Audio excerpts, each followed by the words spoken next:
No one expected Amaka's life to change the way it did. She was a devoted wife, a mother of three, and a woman who believed that love and patience could solve anything. But the day her husband died, everything she trusted turned against her. Mama Chaik raised her hand, silencing the crowd. Amaka will stay in the room with my son's body for 3 days. On the third day, his body will be washed, and she will drink the water. If she survives, she is innocent.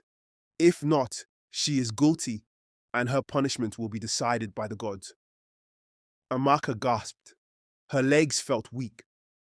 Mama, please, I beg you, she cried, falling to her knees. I am innocent. Don't do this to me. With trembling hands, she took the calabash of water from washing her husband's body. The smell made her gasp, but she forced herself to lift it to her lips. As the filthy water touched her tongue, she felt a wave of nausea. Tears streamed down her face as she swallowed, the taste bitter and foul. Before we start, I just want to say thank you for being here. I'm Ada. I write every story on this channel, and your support means everything. Now, let's get into today's drama. This story is based on cultural beliefs and is for storytelling purposes only. Amaka sat on the hard wooden chair beside her husband's hospital bed, staring blankly at the machines that beeped and whirred around her. Her heart felt as heavy as a rock. Chike, her husband of 10 years, lay there frail and almost unrecognizable. The once strong man who used to lift their youngest child high into the air until she giggled uncontrollably was now too weak to even lift his head. It had been 3 months since Chike fell ill. At first, it was just a persistent cough. Amaka had nagged him to see a doctor, but he waved it off.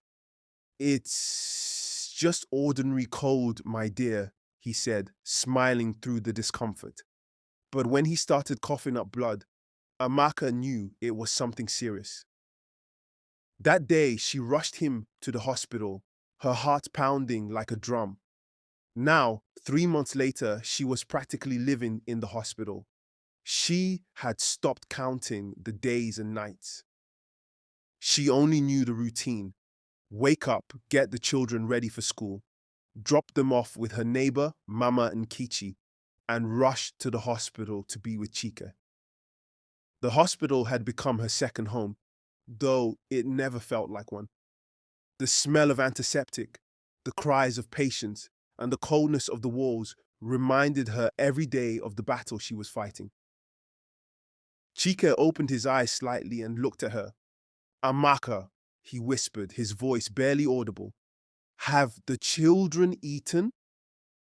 Amaka forced a smile, wiping away the tears that were threatening to fall. Yes, they have. Don't worry about them. Just focus on getting better, she said, her voice trembling. She reached out to hold his hand. It was cold, too cold. She rubbed it gently, hoping to transfer some warmth from her body to his. Cheek sighed and closed his eyes again. Amaka knew he was tired, not just physically, but emotionally too. She could see it in his face, in the way he avoided talking about the future. It broke her heart. She had to be strong for both of them, but every day was a struggle. At night, when the children were asleep and the hospital was quiet, Amaka allowed herself to cry. She cried for Chiki, for their children, for the life they once had. She cried for the dreams they had shared, dreams of building a small house in their village, of watching their children grow up and succeed in life. She cried because she didn't know what the future held. Her eldest child, Ifeanyi, was only 9, but had already started acting like the man of the house. He would help his younger siblings, Ada and Ugo, with their homework and make sure they ate their food. Amaka felt guilty for leaving so much responsibility on his small shoulders. But what choice did she have? She had to be with Chika. Ifeanyi never complained, but Amaka could see the worry in his eyes. He missed his father. They all did. My people, can you see the pains women endure? One evening, after the children had been put to bed, Ifeanyi came to her. Mummy, he said, his voice small but steady, is Daddy going to die? Amaka's heart shattered into a million pieces. She knelt down and pulled him into a tight hug. No, my son, she said, even though she wasn't sure. Your daddy is a fighter. He will get better. We just have to keep praying, okay? Ifeanyi nodded, but his eyes were filled with tears. I pray every night, Mummy. I ask God to make Daddy better. Do you think he is listening? Amaka swallowed hard.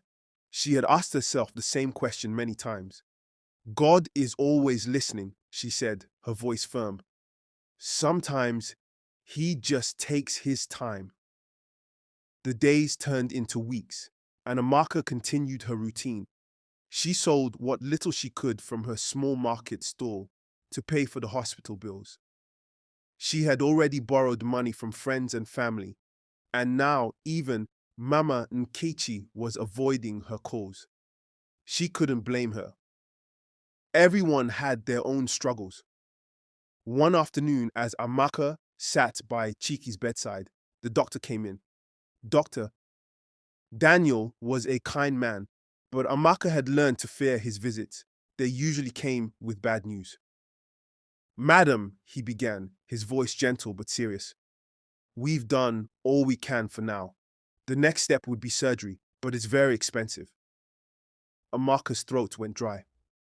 How much? She asked, even though she already knew the answer would be beyond her reach. 2 million naira, the doctor said softly. I'm so sorry. I know it's a lot, but without the surgery. He didn't finish the sentence, but he didn't need to. Amaka understood. Without the surgery, Chiki's chances of survival were slim. After the doctor left, Amaka sat in silence, staring at the floor. 2 million naira. Where was she supposed to find that kind of money? She thought about selling their small plot of land in the village, but it wouldn't even cover half the cost. She thought about begging on the streets, but the thought made her stomach turn. She was trapped, with no way out. That night, as she sat in the hospital room, she began to pray. God, I know you see me. I know you see my husband, my children. Please don't let Chike die. He is a good man. He doesn't deserve this. Please show me a way. Help me. Her tears flowed freely as she poured out her heart. She didn't care if the nurses saw her crying. She didn't care if anyone thought she was weak. All she cared about was saving her husband. The next morning, Amaka woke up to find Chika staring at her. There was a strange look in his eyes, one she hadn't seen in months. Amaka, he said, his voice stronger than before. Thank you. Amaka frowned. Thank you for what? For everything, he said. For staying by my side, for taking care of the children, for being my strength. Amaka felt a lump in her throat. Don't talk like this, Chake. You are going to get better. We will go home together, and everything will be fine. Chake smiled weakly. I pray so, my dear, but if anything happens to me, promise me you will take care of our children. Stop it, Amaka said, her voice breaking. Nothing will happen to you. I won't let it. Chike didn't say anything after that. He just closed his eyes and drifted off to sleep. Amaka sat there holding his hand and whispered to herself, I won't give up. No matter what, I won't give up. As the days went on, Amaka began to think about what the doctor had said. The surgery was Chiki's only hope. But raising 2 million naira seemed impossible. She knew she had to do something. But what? Where could she turn for help? For the first time in weeks, a small flicker of hope began to grow in her heart. She didn't know how, but she was determined to save her husband. She had to, for him, for their children, and for the life they had built together. Amaka walked into the hospital that afternoon, clutching the nylon bag that held the food she had hurriedly prepared for Chica. The children had been particularly clingy that morning, especially little Ugo, who cried when she left. She had promised them that Daddy would come home soon, even though her heart was filled with uncertainty. She adjusted her scarf as she entered the ward, her slippers making soft, hurried sounds against the tiled floor. The air felt different today, colder, heavier. She pushed the feeling aside, blaming it on her exhaustion. After all, 3 months of sleepless nights and endless worry were bound to take a toll. When she reached Chike's corner, her steps faltered. The bed was empty. Her heart stopped for a moment. Her eyes darted around the room, searching for him. Maybe the nurses had moved him to another room for treatment. Maybe he was in the bathroom. Maybe a nurse approached her, her face tight with discomfort. "Madam," the nurse said softly, her hands clasped together. Amaka's grip on the nylon bag tightened. Her fingers trembled. "Where is my husband?" she asked, her voice sharp with fear. The nurse hesitated, glancing at the floor. "I'm so sorry, Ma. Your husband, he passed away this morning. The doctors did everything they could, but..." The words hit her like a thunderbolt. Amaka staggered back, her knees buckling. The bag slipped from her hand and fell to the floor, its contents spilling out. The jollof rice she had cooked, the fruit she had sliced with so much care, lay scattered across the sterile tiles. "No!" she screamed, her voice echoing through the ward. "No, it's not true. You're lying." The nurse reached out to steady her, but Amaka pushed her away. "Where is he? Where is my Chike?" she demanded, her voice rising in desperation. The nurse's eyes filled with tears. "He's been taken to the morgue," she said quietly. Amaka froze. The morgue. The word rang in her ears, hollow and cruel. She shook her head violently, refusing to believe it. Chika couldn't be gone. Not her Chika. Not the man who had promised to grow old with her. Her legs moved on their own, carrying her out of the ward and down the hallway. She didn't know where she was going, but her heart led her. She burst through the doors of the morgue, her breath coming in gasps. A mortician in a white coat looked up from a desk. "Madam, can I help you?" he asked, his tone wary. Amaka ignored him. Her eyes scanned the room until they landed on a body covered with a white sheet. She knew deep in her soul that it was him. "Don't touch him!" she shouted as the mortician tried to stop her. She rushed to the table, her hands trembling as she pulled back the sheet. There he was, Cheek. His face was peaceful, almost as if he were asleep. But the stillness of his chest, the coldness of his skin told her the truth. "Chike!" she wailed, collapsing onto his lifeless body. Her sobs shook her entire frame as she clung to him, her tears soaking the sheet. "Why did you leave me? Why now? What will I tell the children? How will I do this alone?" The mortician gently placed a hand on her shoulder. "Madam, please," he said, his voice kind but firm. "You need to let go." But how could she let go? Chica had been her everything, her partner, her friend, her anchor. The thought of facing life without him was unbearable. She thought of their children, their bright, hopeful faces. How would she explain this to them? How could she tell them that Daddy wasn't coming home? Amaka sat there for what felt like hours, holding Chica's hand and whispering to him. "You promised me, Cheek," she said, her voice broken. "You promised we would grow old together. How could you break that promise?" Eventually, the mortician gently guided her away. You need to rest, madam, he said. You've been through a lot. Please go home and be with your family. Amaka nodded numbly, her mind a blur. As she walked out of the morgue, the weight of her loss pressed down on her chest like a boulder. She felt like she couldn't breathe, couldn't think, couldn't move. When she got home, the children ran to her as they always did. Ifeanyi hugged her tightly, his small arms wrapping around her waist. Mummy, how is Daddy? He asked, looking up at her with wide, hopeful eyes. Amaka's throat tightened. She wanted to tell them everything would be fine, that their father was coming home soon, but the truth sat heavily on her tongue, refusing to be swallowed. Daddy is, she paused, tears streaming down her face. Daddy is resting now, my children. He is with God. Ada, the second-born, burst into tears, clutching her mother's wrapper. Ugo didn't understand fully, but he started crying too, sensing the pain in the room. Ifeanyi stood still, his small fists clenched at his sides. His face was pale, his young mind struggling to process the reality. Amaka pulled them all close, holding them tightly as they cried together.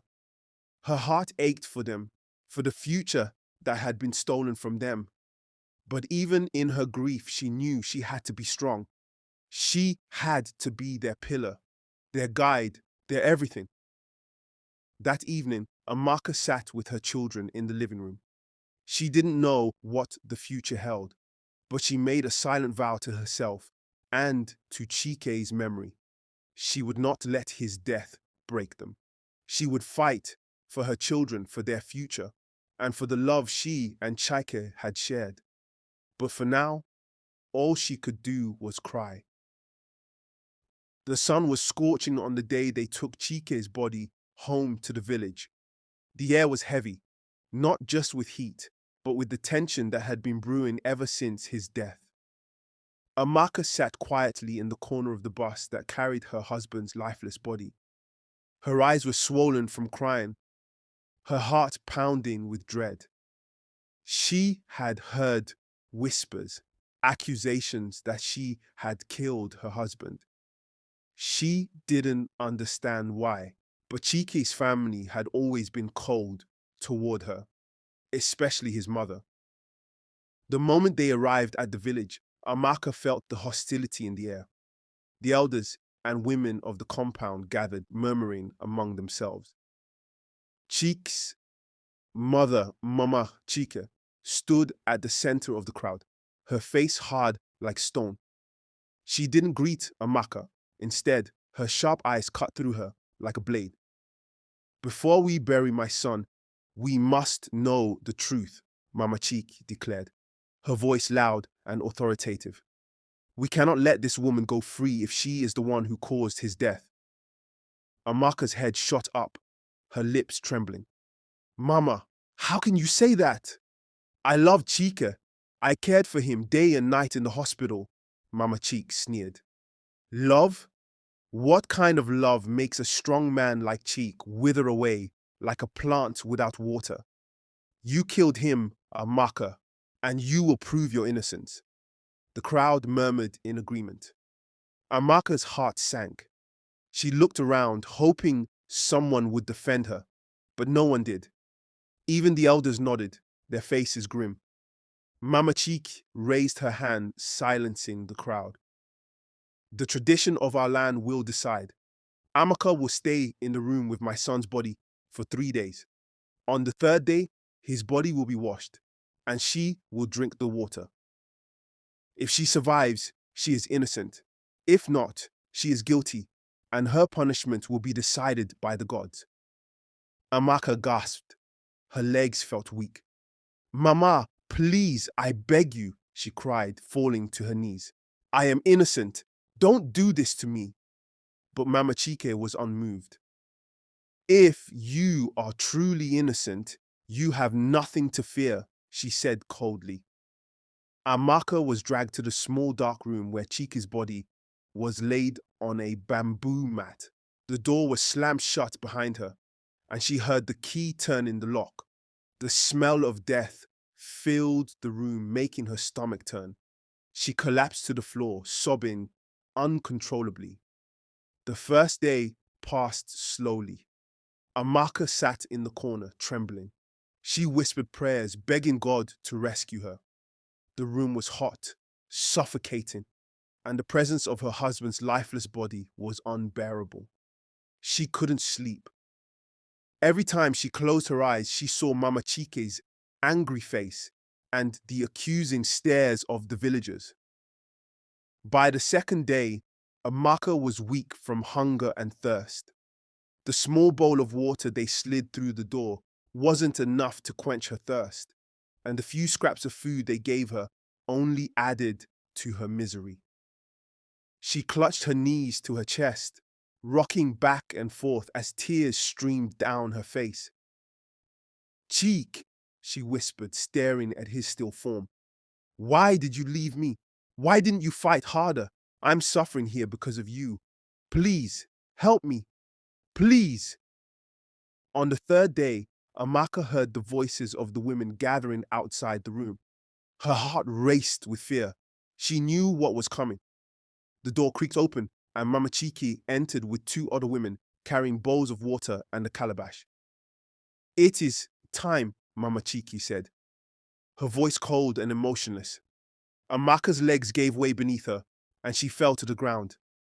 "Mama, please," she begged, tears streaming down her face. "Don't make me do this. I didn't kill Chiki. I swear on my life." Mama Cheek ignored her. The women began to wash Chike's body, their hands moving methodically as they murmured prayers under their breath. Amaka watched in horror as the dirty water dripped into the calabash. Her stomach turned and she fought the urge to vomit. When they were done, Mama Chike held the calabash out to her. "Drink," she commanded. Amaka shook her head violently. "No, I can't. I can't do it." "You must," Mama Chike said, her voice rising. "If you are innocent, the water will not harm you. But if you refuse, we will know you are guilty, and you will face the wrath of the gods." Amaka looked around, hoping someone would intervene, but the women only stared at her, their faces blank. She realized that no one was going to help her. She was alone in this. With trembling hands, she took the calabash. The smell made her gag, but she forced herself to lift it to her lips. As the filthy water touched her tongue, she felt a wave of nausea. Tears streamed down her face as she swallowed, the taste bitter and foul. When she finished, she dropped the calabash and collapsed onto the floor, sobbing. Her stomach churned, and she thought she would vomit, but somehow she held it down. Mama Chaish looked down at her with disdain. "Now, we wait," she said, her voice devoid of pity. "If the gods find you guilty, you will not survive the night." The women left, locking the door behind them.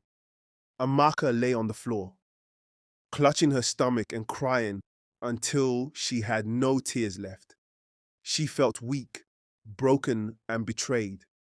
All she had done was love her husband, and now she was being punished for it. As the night stretched on, Amaka prayed for strength. She prayed for her children, who were too young to understand what was happening. She prayed for justice, for truth, for deliverance. But most of all, she prayed for survival. She didn't know what the morning would bring as she waited for life or death. But she was determined to live. If not for herself, then for her children, who needed her more than ever. The night was long, too long. Amaka lay on the cold floor, her body curled like a child's. Her stomach twisted again and again, but nothing came out. Her throat burned, her head spun. Every small sound in the night made her flinch.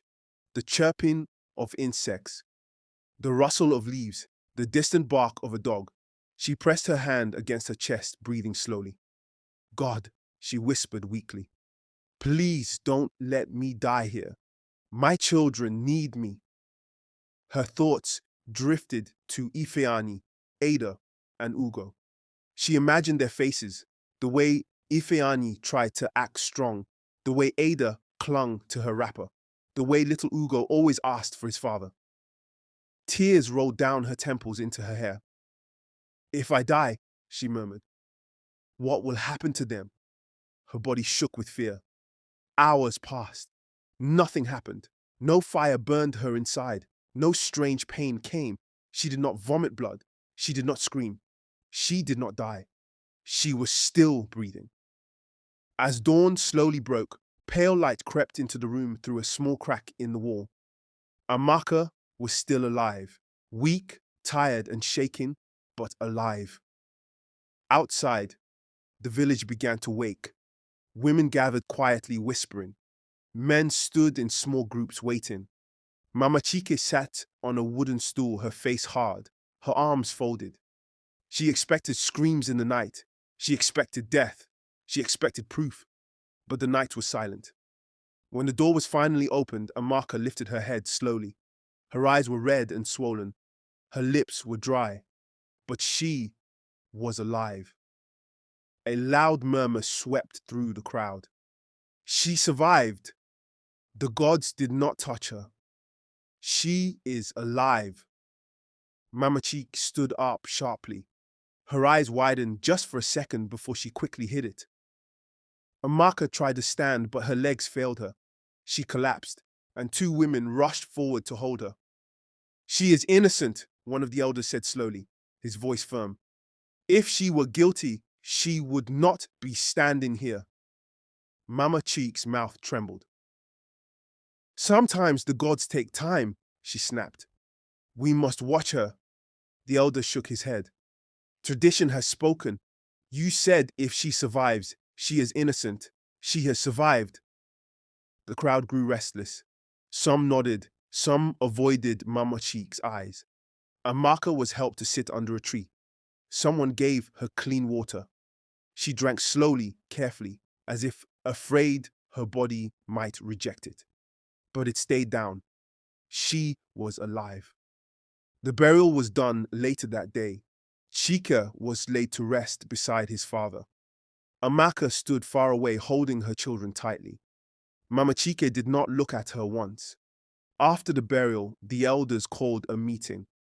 This matter has gone too far, the village head said. A widow was almost killed in the name of tradition. This must not happen again.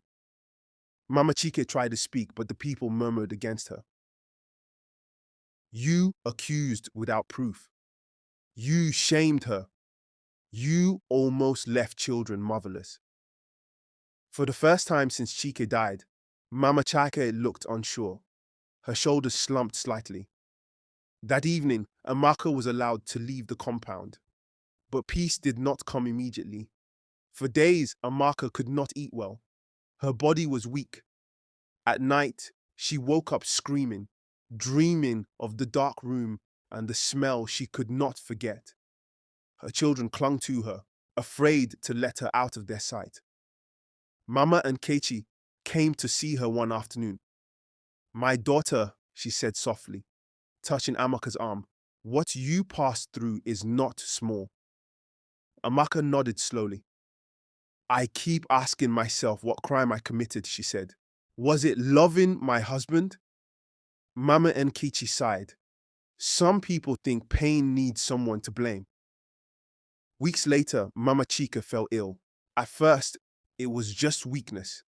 Then she could no longer stand properly. She complained of pain in her chest and bones. The same women who once supported her accusations now whispered among themselves. Is this not the same sickness Chike had? When Amaka heard, she was silent for a long time. One evening, she took her children and went to Mama Chike's house. The old woman lay on a mat, thinner than before. When she saw Amaka, her eyes filled with tears. You came, Mama Chika whispered. Amaka nodded. You are the grandmother of my children. Mama Chika began to cry. I was blinded by grief, she said weakly. I lost my son, and I wanted someone to suffer as I was suffering. I was wrong. Amaka's heart was heavy. She remembered the locked room, the calabash, the fear, but she also remembered Chika's kindness. I forgive you, Amaka said quietly. Not because it was easy, but because I don't want hatred to destroy me. Mama Chak sobbed like a child. From that day, things changed slowly. Amaka decided not to stay in the village. She returned to the city with her children. Life was not easy. She sold food by the roadside. She washed clothes for people. She worked until her hands ached. But she did not give up. Ifeanyi returned to school. Ada learned to read well. Ugo grew stronger. One evening, years later, Amaka sat outside their small room watching her children do their homework. She touched the scar inside her heart, not healed but no longer bleeding. She had survived sickness. She had survived loss. She had survived tradition meant to destroy her. And she was still standing, not because of water, not because of gods, but because of a mother's strength.